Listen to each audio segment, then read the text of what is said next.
Austin Reeves is going to start to dribble drive, you got to stay glued to LeBron. You can't give him the backdoor easy layups. You can't let him go downhill. I'm 100% with you when it comes to Draymond Green. He's going to have to hit, some shots and look assertive offensively. But like Klay Thompson was on fire in that first half. I know it didn't carry over. I feel like that's a matchup we're going to win. The Austin Reeves guarding Klay Thompson. He should dominate that matchup. Great looks. He should dominate that matchup, but he got ice cold in the second half. Shot 2 of 11 in the second half after going 7 of 14 from the floor. So I don't know what people listening to us. We're not making excuses. The Lakers were the better team yesterday. They were the better team, and they should have taken game one with the rest that they had. But they were the better team yesterday. They dictated pace. The points to the paint, 54-28. They dominated points to the paint and the free throw line. Now, a lot of people, man, the referees, the first guy I see my guy Aaron at the Starbucks by the house. First thing he said, man, the black and whites were not good yesterday. I said, they didn't lose that game because of the referees. Mark Davis said, Malloy. Now, we could talk about the final play, which could have been a jump ball. I saw it from a different angle where I was like, ooh, maybe the Lakers did get away with the timeout. Maybe that should have been a jump ball after the Jordan Poole missed 3. But the refs, to me, was not a factor. The Lakers were the more aggressive team. And I told you guys this yesterday. When you look at the numbers of the regular season, the Lakers are number 2 in free throw makes all year. They're number 1 in free throw attempts. The Warriors, they're dead last when it comes to those categories. All right, they're at the bottom of the league. They don't draw fouls because they're a jump shooting team. They got to go. They got to go inside and be a little more aggressive. So the whole free throw discrepancy, I know it looks crazy, right? 6 free throw attempts for the entire game, but you got to be aggressive. The Lakers were the aggressors. This is what they do. They get to the free throw line and dominate the pace. Exactly. So they got to figure out a way to navigate and get Anthony Davis out of the damn paint. And that's on Draymond Green. Draymond Green's going to have a spotlight on him because Anthony Davis, when Draymond Green's at the top of the key, he's not even honoring him as a passer. So he's got to fix that. Well, and then Anthony Davis had the really nice block on Curry with about a minute to go in the game where, Curry had his way at the mid-range and attacking the hoop in the last series, and this one's going to be slightly different. And it's just...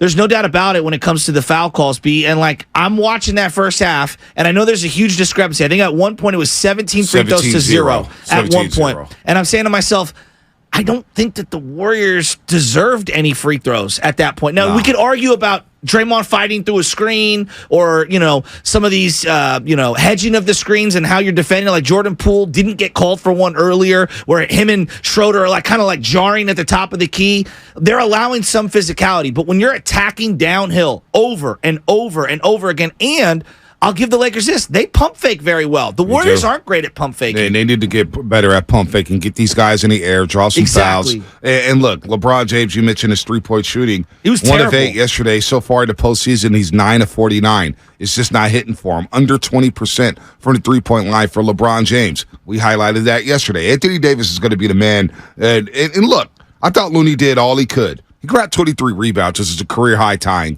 for him. Second straight 20-plus rebound game.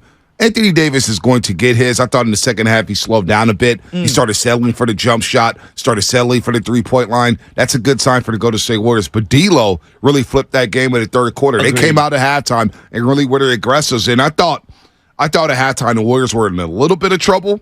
When you outshoot a team from the three-point line 13-1, and yet you're down 1 at the half. I knew that was a problem. Now, the free throw shooting, the Lakers 16 makes, the Warriors 3 makes in that first half. Point to the paint, the Lakers 32, the Warriors 12. And I thought, boy, the Lakers are getting good looks. And it's kind of like one of the games. It was game 5 against Sacramento, where the Warriors, Sacramento came out and hit 8 threes in the first quarter.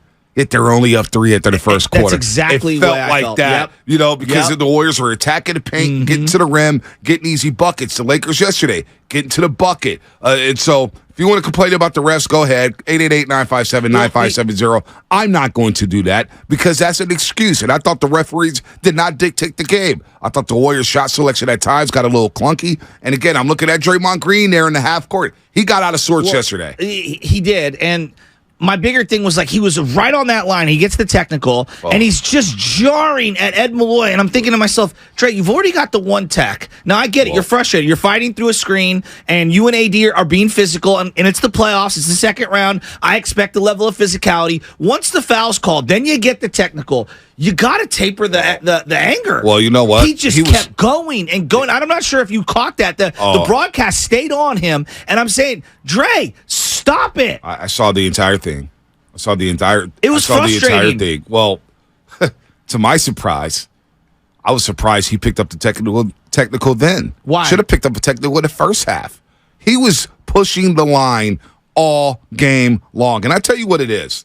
With Draymond Green. We could always talk about defense and everything like that, but when he's scoring offensively or when he's being aggressive and getting everything he wants, he's a happier player. He goes out there and he's engaged more. Really Yesterday, the Lakers said, we're not going to guard you. We're going to disrespect you and leave you alone at the top of the key while Anthony Davis, again, we broke this down. It's been played out all series long, all season long. He's camping out in the paint. You can't allow Anthony Davis to camp out in the paint. So that's why when JaMychal Green came into the game and hit some open threes, I said, look at the spacing now. You're playing Looney alongside JaMychal Green. Now you're going to give up a little something defensively. I get all that. Yeah. But offensively, it's going to open up the floor. JaMychal Green with 2 good threes. Yes. He had a great pass to Klay Thompson when he missed on a layup there in the second quarter. Draymond Green has to shoot that shot. He has to be aggressive offensively. But when he's taken out of the game offensively and nobody's honoring his passing, they're letting him screen. They're like, whatever, Draymond, we know you're not going to shoot it. We know exactly what you're going to do because the offense looks predictable. Then he starts to get out of sorts. And all of a sudden, the little touch fouls, all of a sudden he gets into his own dome. He's lucky he didn't get ejected from the game. Well, that's what I was thinking. And I'm glad you brought up JaMychal Green. You referenced the multiple three-pointers that he hit. It just felt like there was better spacing on the floor when he was in. I don't know how sustainable that is from game to game. I don't know how long you can go with it, but it's a stark contrast to last series where I didn't think he had a role last series. But in this one he does. And then the GP2, I don't know if GP2 is going to have that big of an impact in this series. Well, because they're not honoring him either. No, he's not. Like, they're really sagging off of him. And I know defensively he brings it, but if they're going to pack the paint and you have multiple non-shooters on the floor, I think it's going to make things really difficult for them. I do. He needs to hit the corner three from the top of the key or from the wing. That's not really his shot. I thought he gave some good minutes there. I thought he got in the D-Lo a little bit. No, he did. He got in the Dennis Schroeder a little bit. But here's the deal. You get Anthony Davis 30 and 23. He was awesome. You can't allow Schroeder and D'Lo to combine for 38 points and 9 assists. When you get 38 points and 9 assists from the point guard position, that's not good. No. And Austin Reeves didn't do anything yesterday, although he did hit 2 big threes in the second half. They came out at the right time. Tony Brown Jr. hit a big 3 as well. Yeah, but Vanderbilt hit a 3. But I thought they did a good job on Austin Reeves. But when you get 38 points and 9 assists from the point guard position, it's going to be tough to beat this Lakers team. Well, and what's frustrating if you're I'm encouraged, but I can understand being frustrated because, hey, Klay had at least a great first half, a good game, I would say. Wasn't the best, but a good enough game. I thought Steph Curry, good, not great. But Jordan Poole had a great game, I thought, for him. I know the final shot isn't the greatest, but playing under control, facilitating the offense, if he plays like that, I'm really, really encouraged. Yeah, Klay Thompson, 2 of 11 in the second half, 1 of 6 from the three-point line. 1 of 8 in the third quarter, I should say. 1 of 6 from the three-point line in the third quarter. That's when the game flipped. The Lakers go up. They go up 8 going into the fourth quarter. They're up 14 with 5:58 left or 5:44 left when it was 112-98. The Warriors make this valiant run. They go small. Now it's spread out the floor, and a lot of texters, a lot of Comcast Business Text Line texters are saying, man, what about when Wiggins grabbed 3 offensive rebounds? They couldn't capitalize. That was a huge sequence. Now we get to the final shot, and I see a lot of people getting on Jordan Poole.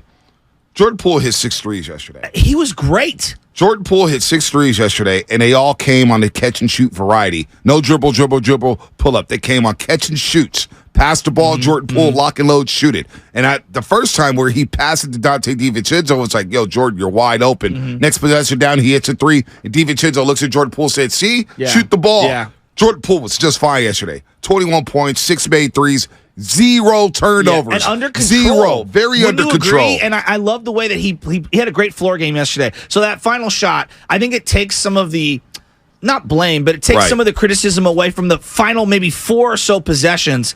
They were just very congested. I thought that the Lakers did a great job denying Steph Curry the ball. And then when Steph did have it, they had multiple guys marking him.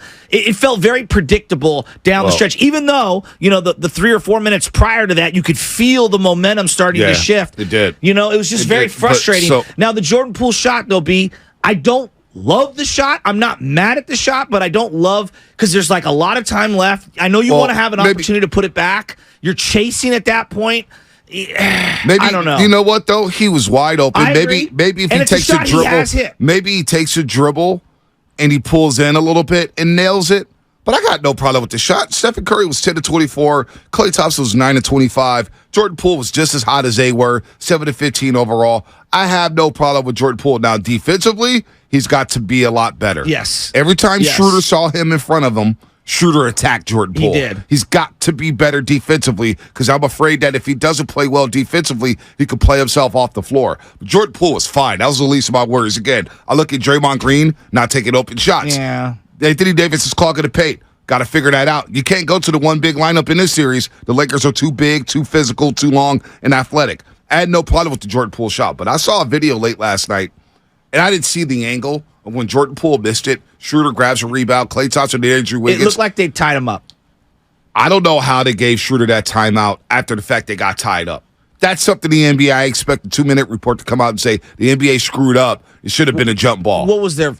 4 seconds? 4 to 5 seconds. Yeah, I mean, yeah. I'm sure they would have reviewed it too when it got tied up and Right. maybe I'm added a second. I'm surprised they didn't do that. I feel like a whiner bringing that play up. You know what I mean? It's not a whiner. It's just I saw it afterwards. It's like, how the hell did they give him a timeout? It looked like it. How on did the referee broadcast. from the other That's angle what I'm give saying. Schroeder the timeout?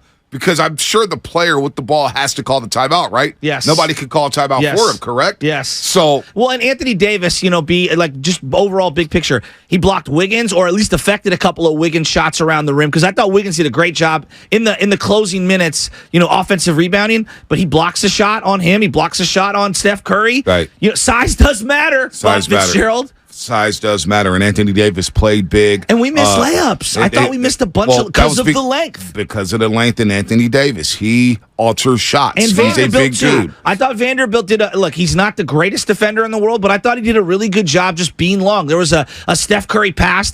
He tries to throw it to somebody on the perimeter, and he gets his hand on it. It fuels the possession. Couple of not great turnovers to start the game. I don't know. There's a lot of different possessions we can go to. Well, yeah, Jordan Poole, again, 6 assists, no turnovers, 21 points.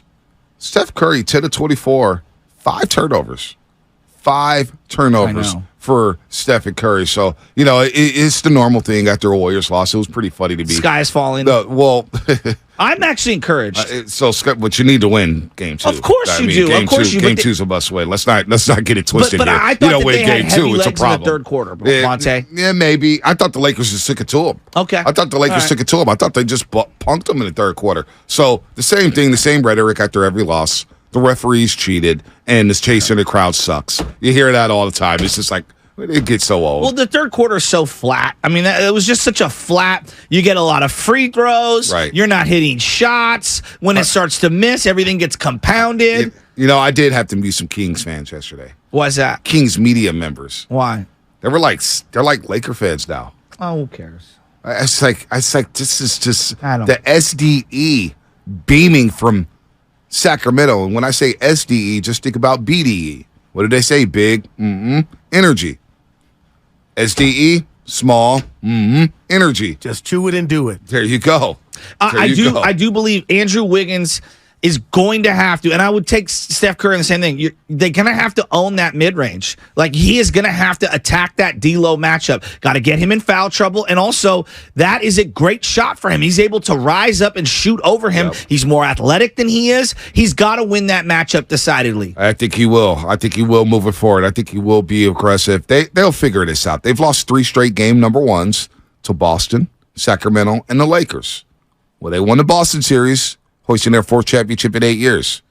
They beat the Kings 4 out of 5 to win that series in 7. What would they do against the LA Lakers? This is a different beast. I get it. The Lakers are a lot better. But this is going to be a good series, folks. Buckle up. Game 2, Thursday. Early start time, 6 p.m. start time at Chase Center, 5 p.m. pregame. So it's going to be a lot of fun at Chase Center. 6 p.m. start time.